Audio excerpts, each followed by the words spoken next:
slow one. No, it's like I got you. You can count on me. I would go through the fire for real. I'll put that on my life. Yes, I'ma stay down, stay down.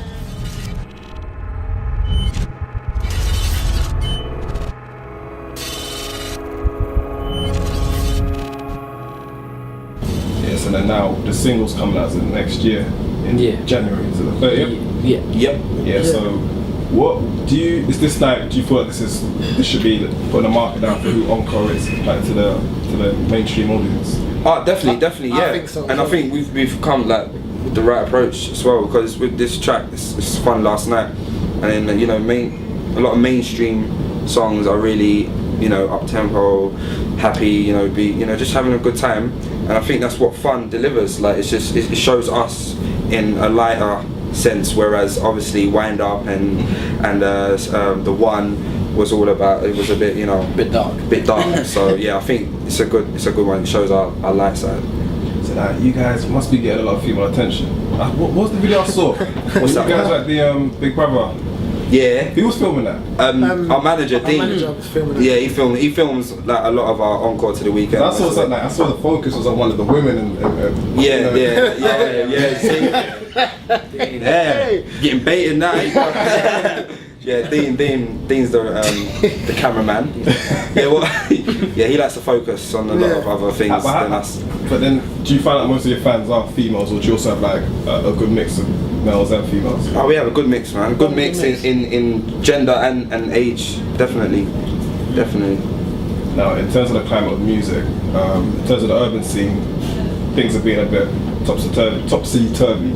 Like, do you guys ever worry about whether you're gonna be one of the ones to cut through, or maybe not? Because a lot of people haven't been hitting the charts like they should be. Like, do you ever feel that kind of pressure? It's weird because we started at the same time as we started a couple of years ago, and then a few other groups have been signed as well, and they've been dropped in the same time that we've still carried on. So we've seen them sort of whilst we've been carrying on. So obviously watching that is always a little bit in the back of your head, but we believe in our music, man. We believe that what we've got is something that the audience wants and needs. So yeah, we just believe in that and just go for it. And we try and stay sort of positive and humble at the same time. And just not think about just all that stuff. Just do what we do. Watch us. Just be the best at what we can. Because I also that what we do. You're dynamic. There isn't a group with a rapper and vocalists as well.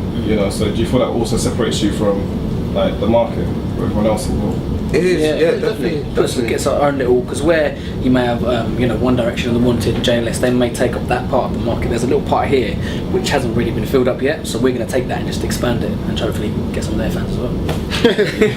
Snatch. Yeah. Now, the album, have you started recording actually bits for the album or? Yeah, it's nearly done actually. Really?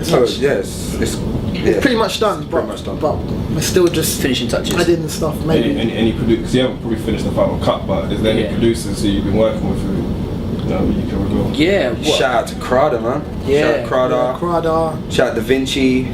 That's it. We worked with Red One. We're not too sure if those tracks are going to be. Red One. Yeah, not too sure. That's a power move right there. Yeah, exactly. We're thinking whether to hold it for the next album or not. Yeah, also we're working with a writer called Wayne Hector as well, who's done quite a few of the big Everyone things, knows Wayne Hector.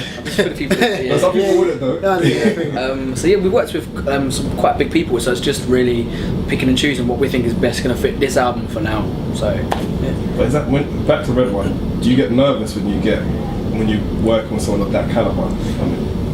First off, at first, yeah. But then once we're it's more there, excitement. It's more like, oh my god, we're actually going to work with some top producer, and you get there and then you realise that this guy is just as down to earth. You met him? You were in the studio?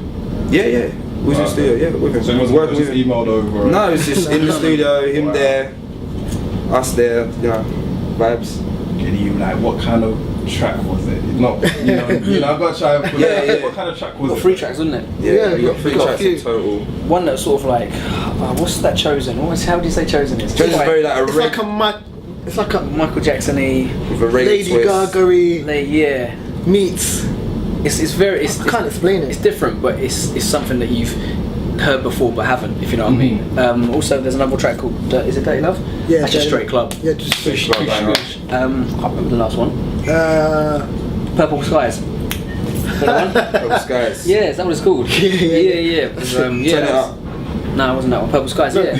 Purple Skies. Tear it up. Tear it up. Tear it up. Tear it up. Oh, that's what it's called. Oh, we had a lyric in it. Yeah. Purple Skies. I thought I was only lyric. I remember before What it. talks about? My bad. But yeah, so we've got 3 tracks out of it. They're the good tracks. We're just going to pick from which one of those is going to be on the album. But then those type of power moves, you must have good management in order to try and secure those type of things. Like, how did that whole initial come together happen? Like, you know, was it you reaching out to him or? Management wise. Yeah. Good Yeah. A&R, good team. That you know, we've got a good team. Yeah, We got management in because I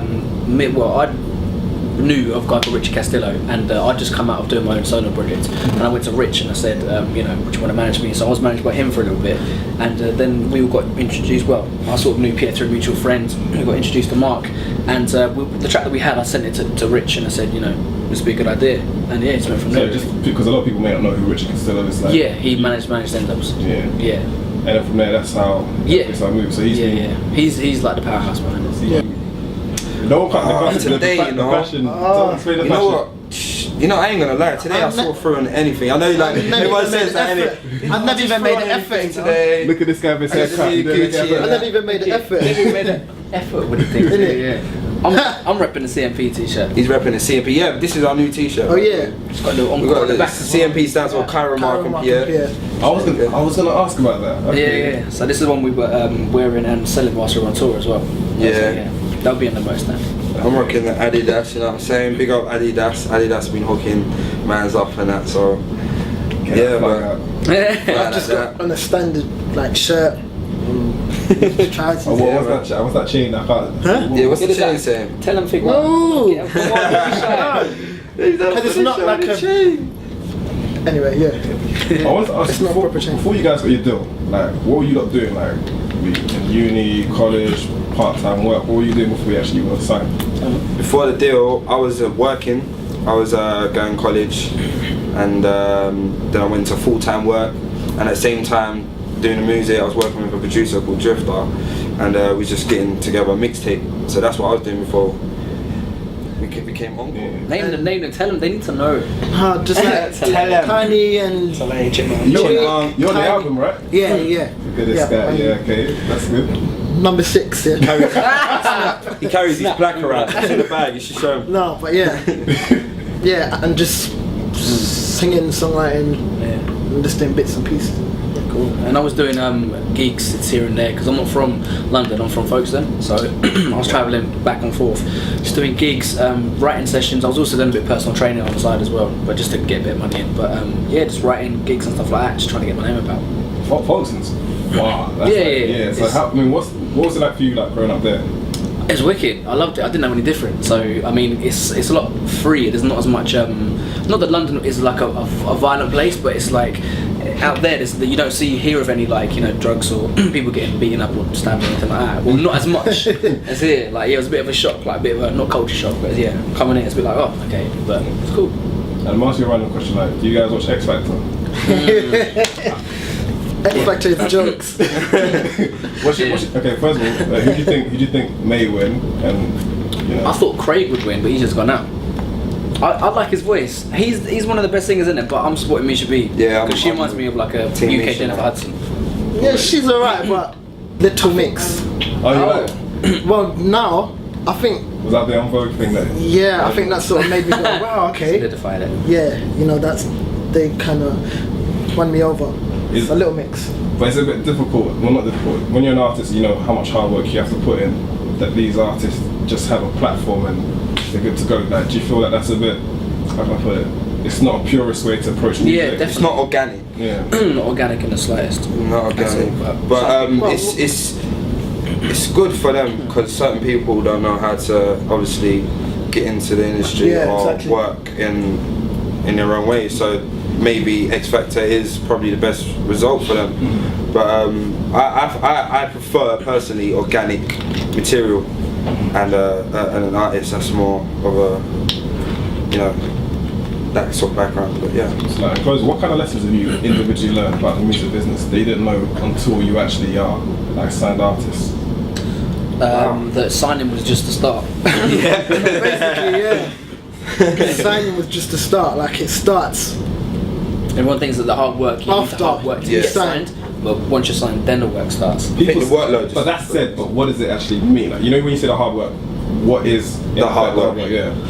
Just what is in, when you get signed, Yeah, for you, when you feel like it became harder, what actually changed? Like, was the it? diary got packed. Yeah. Whereas before I was just Days writing of songs chill. in my own free time, just going gym, you know, drawing It was girls just on getting road. used to it. You know what I mean? Now all of a sudden I've got this need to be here, there, like interviews, shows, True. just studio, just all over the I place. think we're used to it now though. It took a while. Like the first year of being signed was a bit like, oh yeah, obviously our diary's packed and you know we don't even get a day to actually see probably family or just do anything. But yeah, we're just getting used to the routine and just obviously working around it. But you know, we're fortunate enough to be in the position we are, and we're just taking full advantage. You don't take a day for granted.